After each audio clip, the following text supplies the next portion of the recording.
Good morning, ladies and gentlemen. Welcome to the Václav Havel Library. My name is Michael Zantowski. I'm the executive director here, and it is my great pleasure to welcome you all here for this important day of debate about the Marshall Plan and its anniversary. For us in this country, the 70th anniversary of the Marshall Plan has a bittersweet taste. On the one hand, it marked perhaps the greatest impulse for the peaceful reconstruction of Europe after the terrible years of the Second World War, and stood at the roots of the renewed bond between the United States and Europe that had withstood all the tensions and dangers of the Cold War period and finally prevailed. On the other hand, it became a sad monument to the humiliating collapse of Czechoslovak sovereignty when the country was prevented through blackmail and pressure from Moscow to join the plan in the summer of 1947. This in turn augured the imminent takeover of the country by the communists in February 1948, followed by 40 years of totalitarian rule. George Marshall, as we all know, announced the concept of the plan in his Harvard commencement speech on the 5th of June 1947. Since the end of the Cold War, the lesson of the importance of the transatlantic bond has suffered from some erosion on both sides of the pond, and more recently, some people would dispense with it altogether. It is essential for the future of the world and the part of it that we call the West, that in particular the young people have a chance to internalize the lesson as their parent generation did. 48 years after the Marshall's Harvard speech, almost to the day, Václav Havel, in giving his commencement speech at the same hallowed grounds of Harvard University, had this to say about the host country. And I quote, "It is obvious that those who have the greatest power and influence also bear the greatest responsibility. Like it or not, the United States of America now bears probably the greatest responsibility for the direction our world will take. The United States, therefore, should reflect most deeply on this responsibility. The same, Havel added on many other occasions, held for Europe. So it is only proper and fitting that this important academic conference takes place in the library that is tasked with safeguarding and promoting Havel's legacy. Let me wish you an interesting and productive day and pass the floor over to Kelly Adams-Smith, the Chargé d'Affaires of the United States in the Czech Republic. Thank you very much. Good morning, everyone.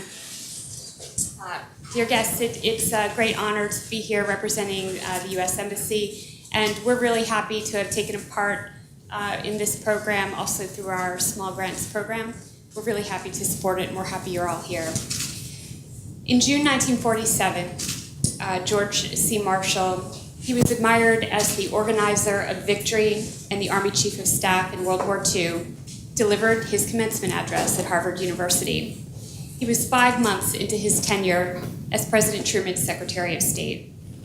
Describing the devastation of Europe's economies and societies, he pledged that the United States would do whatever it was able to help rebuild the continent and restore normal economic health, without which there would be no political stability and no assured peace throughout the world. A few months later, the US Congress passed, and President Harry Truman signed legislation to fund this unprecedented effort. George C. Marshall's speech marked a historic moment.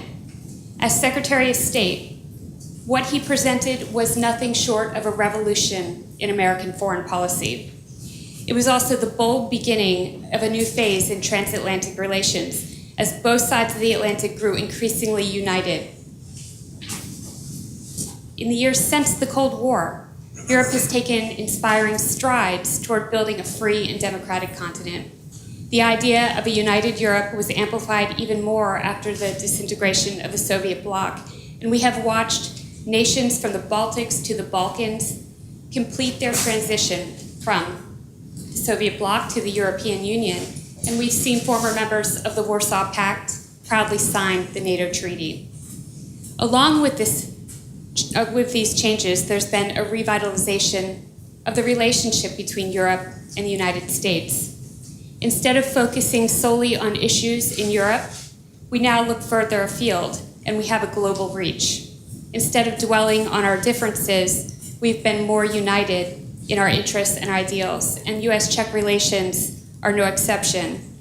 US and the Czech Republic cooperate in opportunities on trade and investment. We cooperate to address security challenges around the world.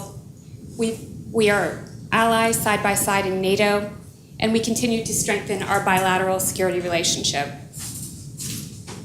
We have a multitude of cultural and educational exchanges which foster mutual understanding.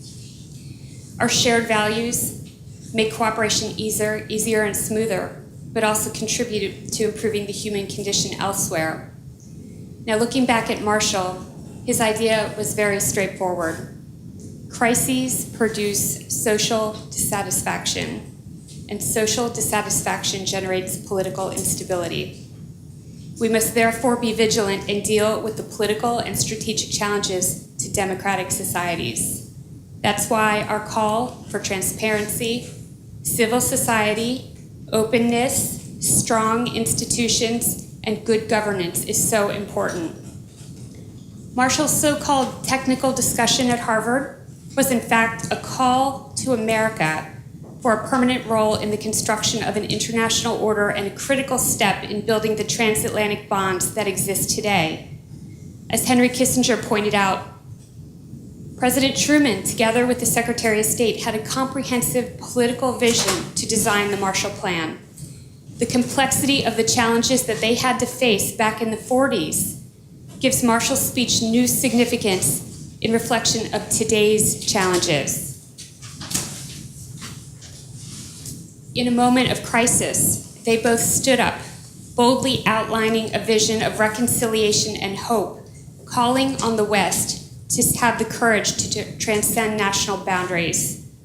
Today, the challenges we face are even broader. We face challenges on many fronts, and we must overcome our differences and work together on creating an approach to our shared problems in a way that unites diverse cultures. It was, after all, a call to our commonly shared values that helped foster the Marshall Plan. Thank you so much for the opportunity to speak to you today. I can tell you that as an American, it's extremely gratifying to know that groups like this continue to meet and to mark and study this moment in transatlantic cooperation and American leadership. I hope that we can learn from your analysis and apply it to the very real challenges that we face today. Thank you.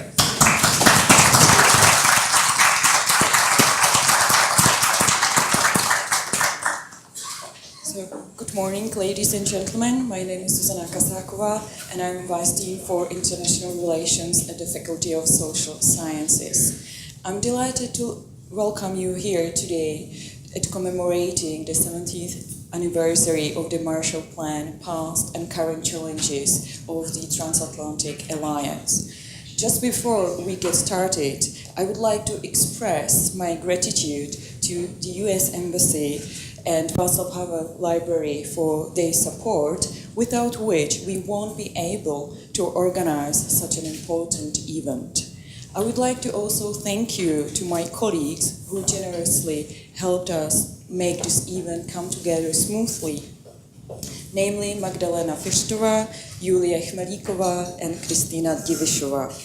Last but not least, I would like to thank you to our distinguished speakers who were willing to come here to discuss and to commemorate the 70th anniversary of the Marshall Plan and discuss the challenges of the Transatlantic Alliance from different perspectives. I think this issue is a very topical one in the current very dynamic political atmosphere.